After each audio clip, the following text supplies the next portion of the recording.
because they're vastly different players. Genja's full utility, Ashe, Varus, Misfortune. Champions who can press R and contribute to a team fight. Whereas it's like the Ezreal, the Tristana, the auto attackers here for EXO, and those bans will only be one-sided. I'm really happy you do highlight that because Genja as an AD carry does tend to rely more so on his abilities than most of the AD carries at the top of the scene. However, during the playoffs, he really stepped his game up and he became a threat to be reckoned with. The bans are all in. Lee Sin and Thresh taken away there from Mineski. They have targeted 2 of them at Alex, the Zed, and the Orianna, but it does leave Ahri up and available. Yeah, so there's Sona, and with Thresh being banned away as well, this actually limits a lot of the support options left for Mineski, actually. Those are 2 of their most popular champions that they ran throughout their qualifier run. So suddenly, some of their options are going to be dropped away.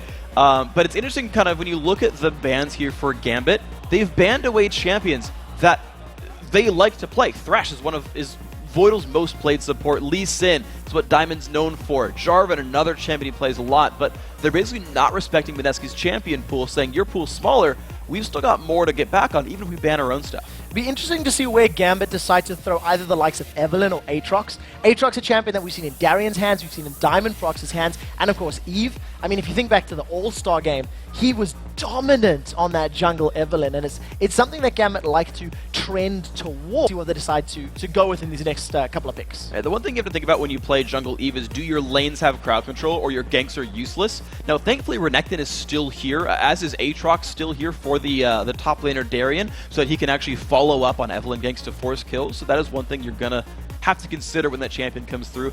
But on the other side for Mineski, the FiddleSticks coming through, we've got to assume as a support, the jungle Nocturn as well. And the thing is, they're basically looking for more engage off of this. The Diana comes through, the Nocturne follows up, the FiddleSticks follows up. They're all going to want to try to go in there, wombo, and force a lot of aggression on the Gambit team. That's how they're going to look for their win. 7 for 7 on Corki right now. We talked about how Genja likes to rely on his abilities. He likes to cast spells while dealing damage. There is no better AD carry that fulfills that sort of role than a Corki. Exactly. So he will be more of a... It's more like towards the Misfortune side than the Ashe Varus side, where his goal is to deal damage in the team fights, but this still does fit his playstyle. Diamond is a player who basically never buys attack speed. He'll go Merc Treads more than he'll go Zerkagrees, basically. He'll stack Bloodthirsters just to get more bullet time damage output, and this fits his style very, very well. We've talked to Doublelift a lot, actually, even off the cameras, and he says, yeah, you want to just keep adding damage items. I would stop at Zeal and get a Last Whisper on even someone like Caitlyn, just to make sure that I have actual attack damage to be useful. Well, we'll see how Genja decides to itemize in this particular matchup. Mineski have followed up their next 2 picks with a Diana and Ezreal. So this little combo of Fiddle, Nocturne, Diana, there's a lot of sort of dive-in potential that's coming up. Yeah. And that's going to be Diana versus Ahri in that mid lane. That's a matchup that we don't see all too often, but is sort of there. It's on the fringe cases. Yeah, it's interesting because both laners have really good push potential and both have pretty good kill potential. They're both able to dash in there, start a battle, crowd control their opponent, and if you get follow-up from your jungle, that's a very likely kill to come through. So it's going to be how well do these guys actually play the matchup. It's going to be more of a skill matchup, and with Alex Ich being a world-renowned mid laner, and again, Mineski saying, oh, we're fans of you, you've got to assume the skill lead probably goes to Alex's side, but you never know. Up in this stage, people go superhuman sometimes.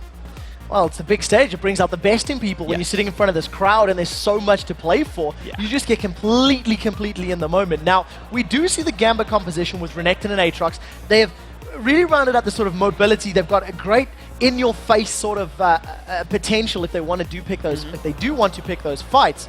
But on the same token, there's a fair amount of survivability there. Renekton's ultimate, Aatrox's passive will bring them back to life, you know, in worst-case scenarios. Gambit have built themselves a brawling competition. Their hard engage is kind of mid-range. Renekton can get in, Ahri can get in, Aatrox can get in, but it's all kind of shorter range. It's not Malphite Orianna. It's not Ashe Arrow. So they're looking to fight more in the jungle and just brawl because they're really good at fighting those mid-range fights. On Mineski's side, they actually have dive potential. The types of fights Mineski wants are different. Even though both these teams like to 5-on-5 with their general compositions, the types of fights they can pick are very different. Mineski with the top lane Zac in there will dive hard, and they will just look for openings and try to capitalize. For the most part, both of these teams have actually got comfort picks here. Yeah. I mean, you know, seeing Tgee on that FiddleSticks is a slight change. His most played champions were Sona and Thresh coming into this.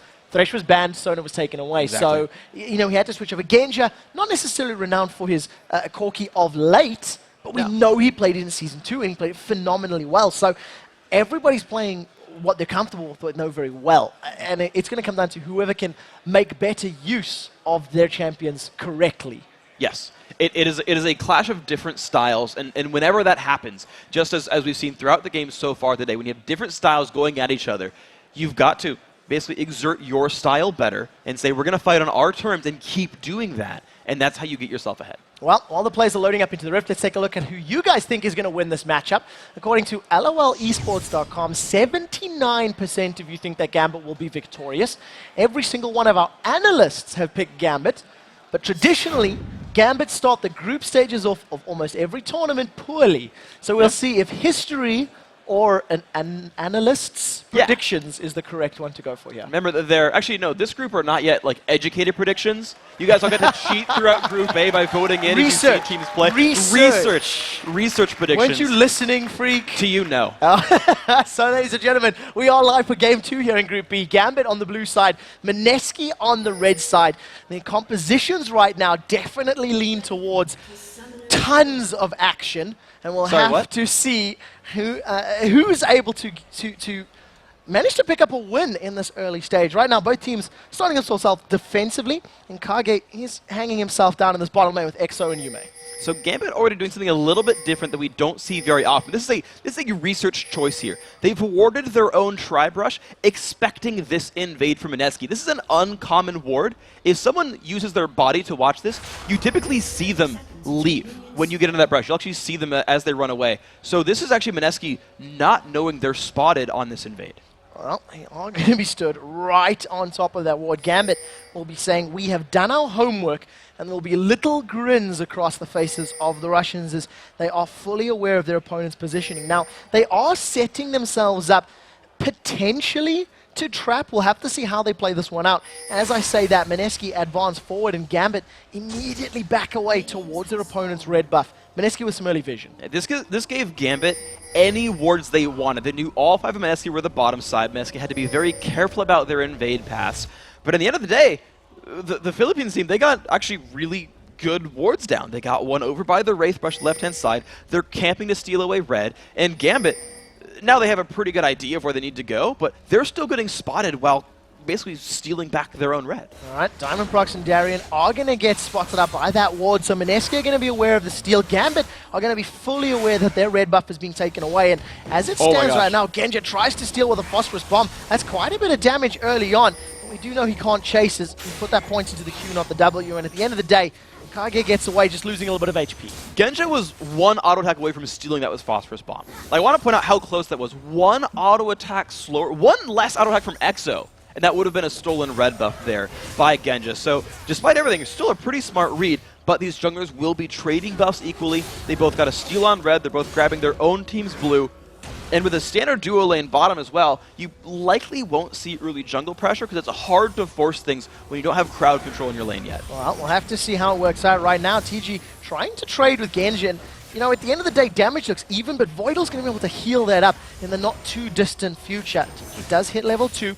We know he's got Dark Wind leveled already. But Mineski are the team that's pushing, so they're actually going to hold on to a level lead for a little while here. And with that pink ward down in the brush, Voidle can no longer ward down there. Now, it's hard to force a gank with a low-level Nocturn, but as far as jungle control and brush control goes and free harass, Mineski has it here. Yeah, Tgee just playing to be a real nuisance right now. Basically, every time a cooldown's available, he's throwing that onto Genja, just poking him and forcing him backwards, making him miss some CS. Diamondprox has snuck himself up to the top tri-bush and wants Snoy. And there's no wards there. He looked at the starting build from Snoy and said, there's no wards, I can sneak in and go for a gank, but Nocturn's nearby for the counter gank. So we'll have to see how this pans out. Kage is about to bump heads with Diamondprox. They see each other. Level 3 versus level 4. Shroud of Darkness goes up. Kaigu gets thrown into the air, but the fear throws Diamond backwards. He flashes forward. Remember, Bloodwell is available, but junglers without flash. Well, that was an incredibly close trade right there. Diamond is saying, I'm going to go for the fight. And because Darien was the one pushing, he got to that fight first. It was his team that was winning the battle. But Genja's so incredibly low. He's been exhausted. The Dark Wind bounces. First blood secured by Tgee. Now Ignite is ticking. Voidle tries to chase him down. 70 HP as it wears out.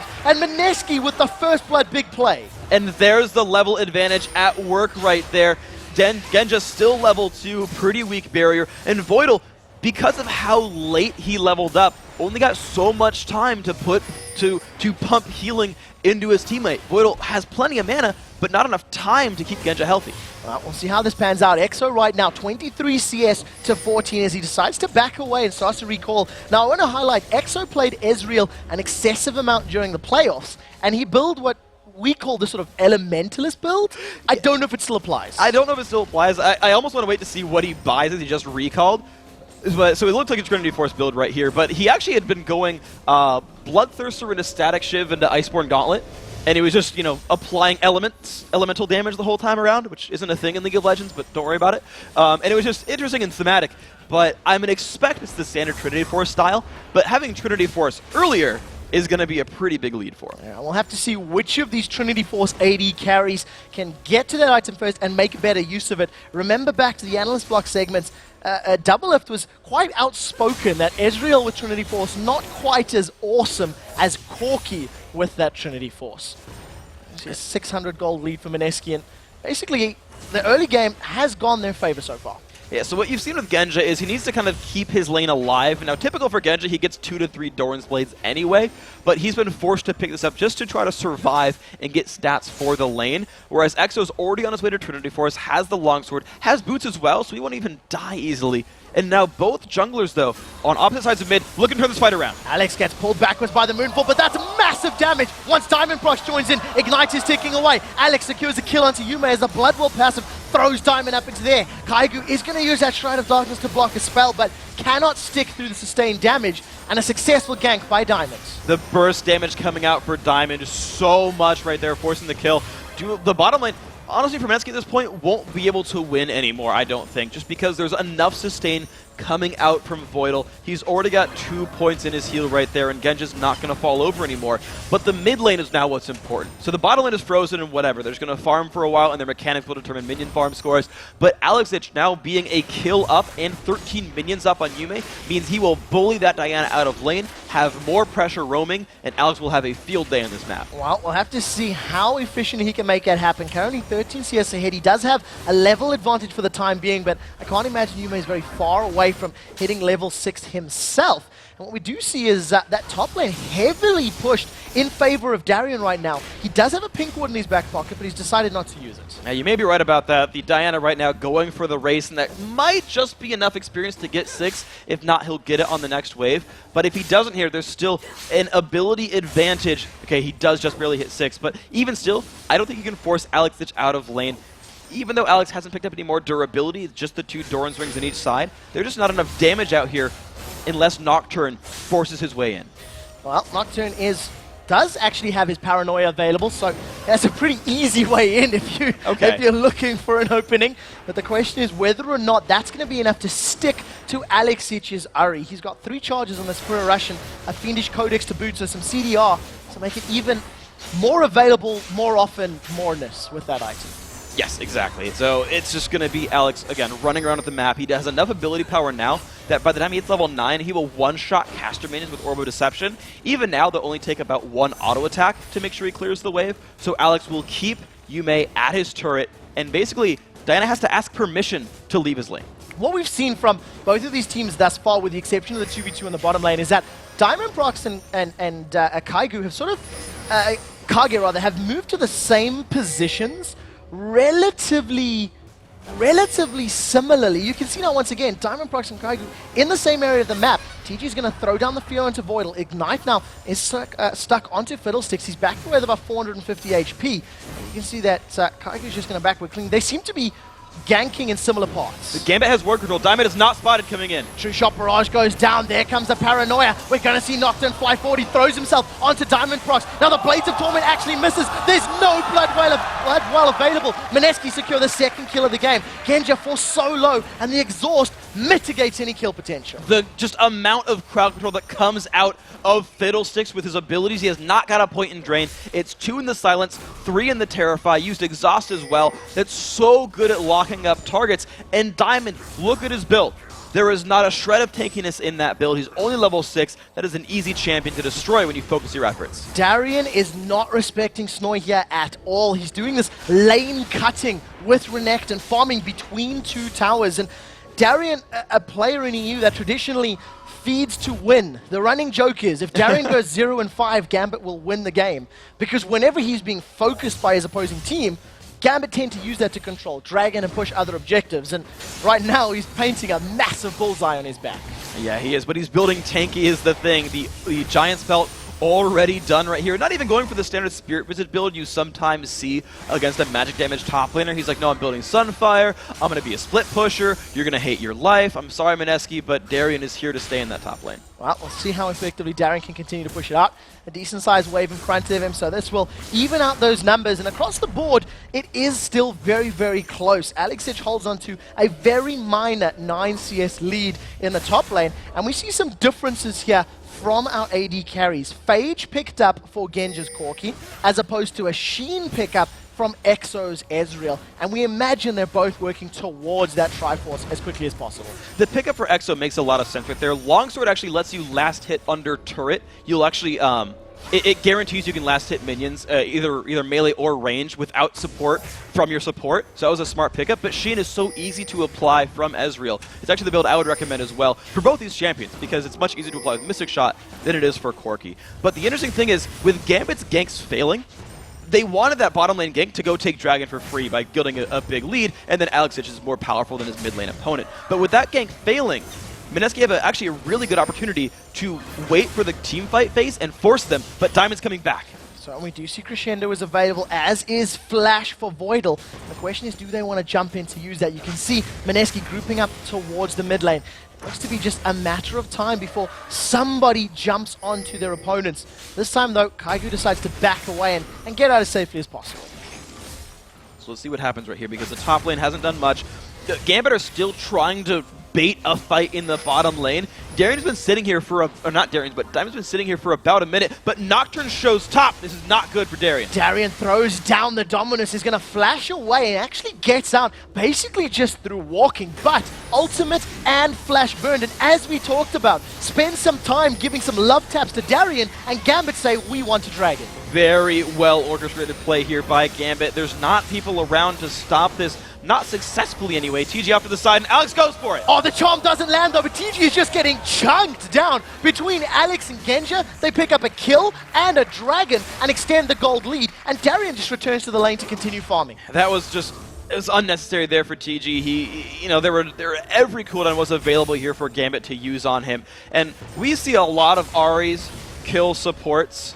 That's probably their #1 source of food, is Ahri's killing supports. And it happened right there again. Tgee unable to land any abilities to stop that chase down. Genja coming up from the bottom as well, really useful. But that's just a play you'll make as Gambit 100% of the time. It's just an unfortunate choice there by Mineski. Who fed Ahri? It tends to be those supports, and we'll have to see if Alex can continue picking on Tgee's FiddleSticks. Of course, Fiddle, with all of that crowd control, the silences and the fears, can make Alex's life very difficult. He still only holds a very small CS advantage in the mid lane, as well as that additional kill, and now Dragon Gold. I'm actually surprised by Alex's choice of build. He's not playing that sort of playmaking, roam around by Deathfire Grasp and kill everything Ahri we see from most players. He's actually going towards the Abyssal Scepter, afraid of Yume.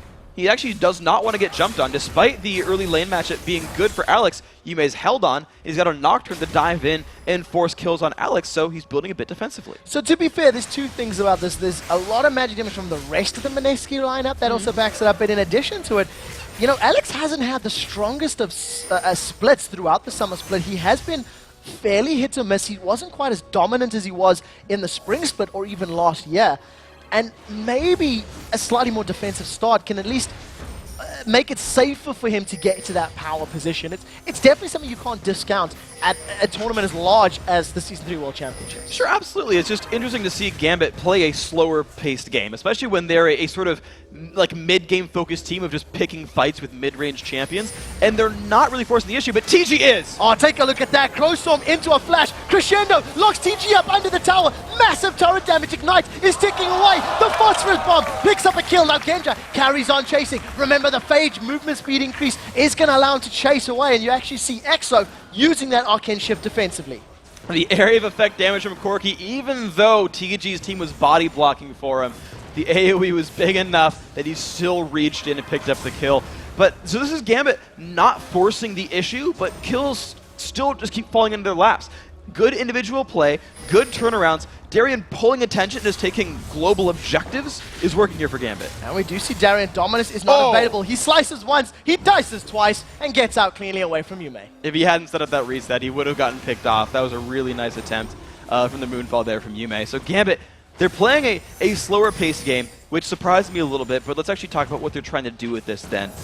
It's basically a game of pressure and putting damage in the turrets. Their mid lane has been out-pushing the whole time, but Alex is about to get flanked. Well, we'll have to see how well Kaigu can do it, because this looks like a replay. This time around, Yume flashes out of the knock-up, and that means Diamond does not get time to deal damage. They've traded Flash for mid laner for Flash for jungle, and this time around, Mineski get out safely.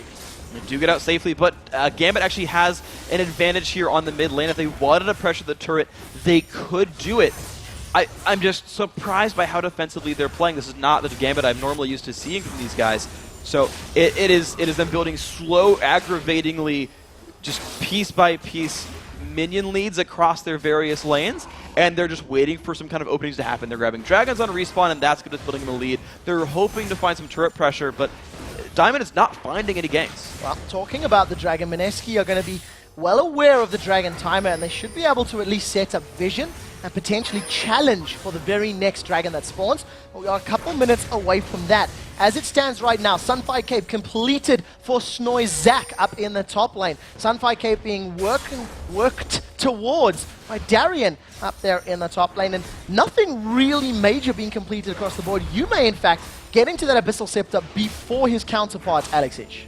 Yeah, well, he did sidestep part of the build and not get a Phoenix Codex as part of that one. So I understand the fact that it's a little bit slow here. But it's actually interesting to point out is that Darien is actually still stacking armor. We actually just mentioned how magic damage heavy the Mineski lineup is, but Darien just wants to go into the back line, fully with Crescendo. That hit nobody. This could be rough. Here comes Tgee, Crowstorms forward, a Valkyrie away from Genja. Even though the fear lands, it was after the Valkyrie. Tgee just gets shut down by the burst damage of Gambit. And a great, dare you call it, counter gank. And now Alex is looking to make a play, but Kaigu's nearby. A great arcane shift. Alex continues chasing, is not going to be able to burst through the barrier. Ignite is ticking, 110 damage, and if that missile barrage had landed, it would have been enough to pick up a kill, but Alex gets away cleanly. It's not over yet, as now Yume wants to get a taste. Dragon is up in 55 seconds, and this is a repeat of the previous bottom lane fight, which Gambit were hoping would secure them a safe dragon. Yeah, exactly. It was basically Genja's reflexes being good enough to Valkyrie away from Crowstorm before the fear got applied by Tgee. And just like last time,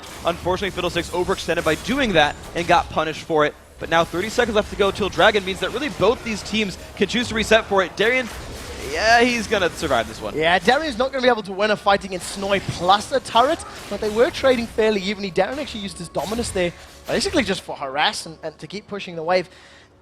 It's a farm lane again. You know, both of these top laners just trying to get as tanky as possible and ideally getting to a point where they can wreck the backline of their opposing team. Yeah.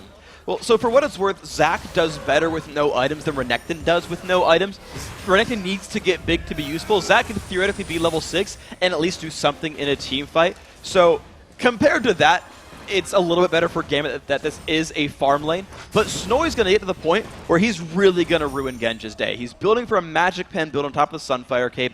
I expect to see a Haunting Guise come next. And remember that Yume is also diving the back line and built Abyssal Scepter. Genja will not have magic resist in these team fights and will very easily be killed by Diana Zac. Oh, Genja with his Trinity Force completed is just shredding through Exo's HP bar. He's seen a critical hit there as he was forcing him back, and Exo simply cannot win trades against a completed Triforce. However, he's just completed his own, so we'll be seeing some slightly more fair trades. 3-level difference between Darien and Kaigu, and Darien decides to back out and realizes he's outnumbered But knowing the number of members of Mineski up in the top lane, it does allow Gambit to start off this dragon. It doesn't look like Philippines Mineski will want to challenge this. Just like clockwork, Gambit managed to pressure the bottom lane away and then show up to take the dragon down. This is another one uncontested because Mineski aren't really able to contest them. This is the gold lead that Gambit are building. They might get a catch here. Yeah, it's not over yet. We do see Crowstorm goes down. They're trying to focus Genja and Voidle. Genja once again gets out cleanly. The Crowstorm has done nothing to him.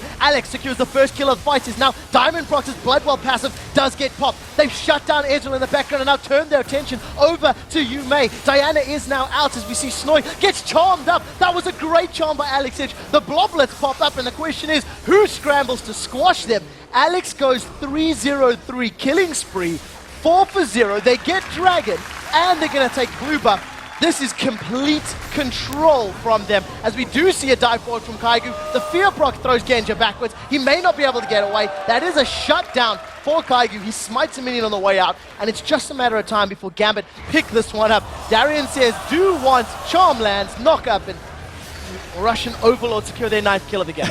And Gambit going for a roaming death squad basically after the dragon pickup, making sure no scraps were left there.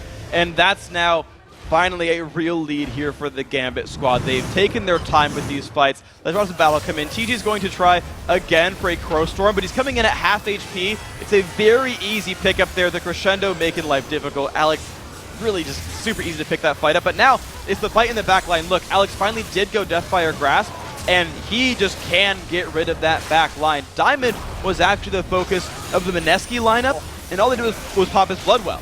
The backline assassination was never found by Mineski. You saw the Let's Bounce used at the end of the fight. Mineski, despite wanting to engage, aren't even engaging properly. And you've seen there, Tgee throws himself in with the Crowstorm and didn't follow the CC up. It had already been used. The fear as well as that silence. Right now, Darren's got that Hex Drinker completed, so he's going to be able to survive some of that magical damage that's coming down from his opponents. We'll see a Hex Drinker as well as that Bilgewater Cutlass completed by Diamondprox as well. And, Gambit's playstyle right now is in some ways reminiscent to that of the Chinese teams, going for that roaming death squad. You can see Darien once again very, very extended, does get feared sideways. Knockup comes up from Snoy, but doesn't manage to land. Slices once, dices twice. Darien's done this before. It's not over yet. Flash is available. He should be able to flash away, but here comes Alex. They've taunted up Yume. He's got a Spirit Rush forward. Ignite is ticking. That should be enough to pick it up. That is a rampage now for Alex Edge. There's no more procs on the Spirit Rush, but the charm does land. Kaigu actually spell shielded up. It's not going to be enough to save him, and now Diamondprox with an Ignite on is trying to get away. Blades of Torment lands. He gets a massive life steal. Saves his life for a couple of seconds as now Snoy flashes over the wall. Darien with the flash still in hand is going to pick up the kill in the background. Kill credit lands with Kaigu. It's not over yet as now Tgee does throw into the Crowstorm. Genja gets out of range, picks up a double kill, and son, you are not going down to the birds as Genja just blows him out. Absolutely incredible fighting by Gambit. Those are the jungle fights, the mid-range fights they were looking for. Honestly, this entire game has actually given Gambit the types of battles they wanted. These split up 3-on-3s. They've got guys like Renekton and Ahri who love to fight small engagements. And when Genja's ahead on items, he's just simply going to beat you in a fight. The Crowstorm jump in was nice from Tgee, but it just wasn't enough to win the battle. That bottom lane is so far ahead. Here's a replay of this bottom lane fight. So Freak, what really helped Genja? Really, really good Terrify. He gets a lot of damage from the Crowstorm, but this crescendo means everything. It locks up both Tgee and Exo, and as you mentioned, Genja was out of range of the Crowstorm for the last about second of that damage, and no longer took damage from Ezreal, which means he got to turn it right back around, put the burst down, which Corki does really well, and just get the rest of the damage he needed. Could say that Mineski could not avoid that crescendo. Right now, Gambit 14-4 up on the kill score, 10,000 gold advantage and in a real power position. Bloodthirster completed, and Genja is just going to delete Yume. Now they try to focus on Kaigu as he throws himself off to the right. Genja continues the chase. Missile after missile is just shredding through the HP. It actually continues to slash everyone else. Blades of Torment is going to slow Tgee and Exo is out. They now split up. A flash over the wall. Valkyrie should be up. In fact, Darien's going to slice through, and it's just all too easy for Gambit right now. They see hero and kill hero. Yeah, at this point they've got a very, very large lead, 13,000 gold. And this is Gambit now saying, all right, we can siege at this point. We've got Sona to keep her health bar up. There's a bit of sustain from Genja and Alex Ich. Actually, a lot of the Gambit's lineup has actually some decent sustain, and they can just keep pushing forward, breaking down minion lines, and pushing into the turret. I think they could even fight a battle underneath the Mineski turret and win because Darien has so much health and armor. He can just tank that damage. Well, we do see them now bashing away on this inhibitor turret. Diamondprox throws down that ultimate and Massacre. Massive amount of attack damage in the background. Crescendo once again locking up Mineski. They have traded kills though as Alex has dropped down. We do see a second kill onto Snoy. Now Kaigu is going to get dropped by those Blades of Torment. Yume in the background doing the best he can to run away. The shield kept him alive for a few seconds, but Exo is the final target as Gambit just rotate. They pick up a clean ace. Inhibitor's going to drop, and Gambit are not going to stop. They're going to get on the Nexus turrets. They've got 20 seconds until the next important champion respawns. That should be enough for them to close out this game and start the group out 1-0. Game had a little bit of a slow start in the game, but they turned it on in the mid-game. Only 24.5 minutes in, they're going to take down Mineski's Nexus. For the longest time, this game was so incredibly close. 4-2 in kills, and in the space of 8 to 9 minutes, it just blew up. Voidle went 0-0-10. Did not drop a single death in that game, and bar for one Crescendo really helped keep Genja alive. So I'm impressed, I guess, by the actual game plan then from Gambit. I thought this was weird. They're not playing Gambit style. They're waiting so much to start picking up the kills. Like, they don't really want to be the team that gets dived and gets picked on, and you don't want to let the other team set the pace. But Gambit said, no, we're just waiting for certain items to come through. Get the Trinity Force done, wait till the Deathfire Grasp actually comes through, the Sunfire Cape's done, and Darien can pull more attention. Then we'll turn it on and just crush you. Well, Mineski, they had a couple of moments there of brilliance. They got the very first blood in a straight-up 2v2 against Genja and Voidle. You've seen that Kaigu was roaming the map, and you know, for the first opening couple of minutes, was actually reading Diamondprox relatively well. They were always in the same area at the same time, but they just couldn't turn it on when they really needed to. And now, the composition here for Mineski was engage. It's start fights. Diana, Nocturn, Zac. Those are the engagers. Those are the initiators. It's up to Ezreal and FiddleSticks to follow up on that engage because you've blown all your crowd control on the Zac or the Nocturne to try to get them off you. And then Crowstorm shows up from behind, yells caw, caw, caw, and everyone falls over. Unfortunately for Mineski, they never got that plan rolling. The let's engage on our terms and start a team fight.